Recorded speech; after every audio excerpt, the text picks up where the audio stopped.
পালং শাক কতটি, এখানে এক মুঠো পালং শাক নিয়েছি, ভালো করে ধুয়ে ফেলেছি। এখন কড়াইতে জল দিয়েছি। এই জলে আমি অল্প একটু ভাপে সিদ্ধ করে নেব, বয়েল করে নেব।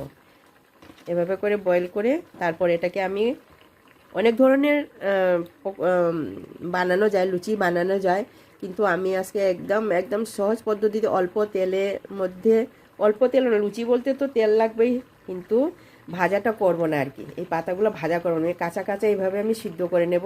সিদ্ধ করে তারপর বানাবো। পালং শাক বয়েল করা হয়ে গেছে বন্ধুরা, এই যে এইভাবে করে বয়েল করে নিলাম।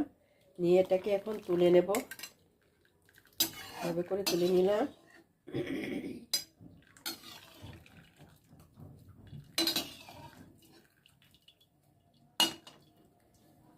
এই যে এভাবে তুলে নিলাম। তারপর আমি এই গ্রাইন্ডিং মেশিনের এই কন্টেনারে আমি দিয়ে দেব। এখন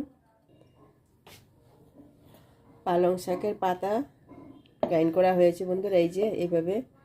আপনারা চাইলে এটাকে তেলে ভাজতে পারেন, একটু অল্প আদা কুচি করে কেটে ওটাকে ভেজে তারপর এটা ভাজতে পারেন, কিন্তু আমি ভাজবো না, আমি এমনি দিয়ে দিচ্ছি। এখানে আটা নিয়েছি, লবণ নিয়েছি, এতে আমি এটা মেখে নেব। মেখে তারপর এটাকে আমি লুচি বানিয়ে নেব। হ্যালো বন্ধুরা, এই যে পালং শাকের রুটিটা বানিয়ে নিলাম এভাবে করে, এই যে এভাবে করে বানিয়ে নিলাম।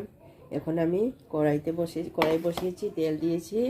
এখন আমি এটি বানিয়ে নেব। এভাবে করে দিয়ে দিলাম,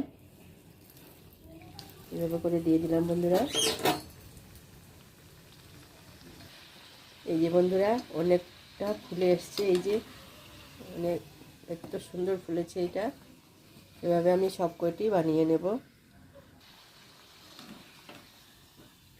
এভাবে বানিয়ে নিলাম। এই যে বন্ধুরা খুব সুন্দর ফুলেছে এভাবে। এটাই শেষ পরোটা বন্ধুরা, এই যে এটাই শেষ পরোটা।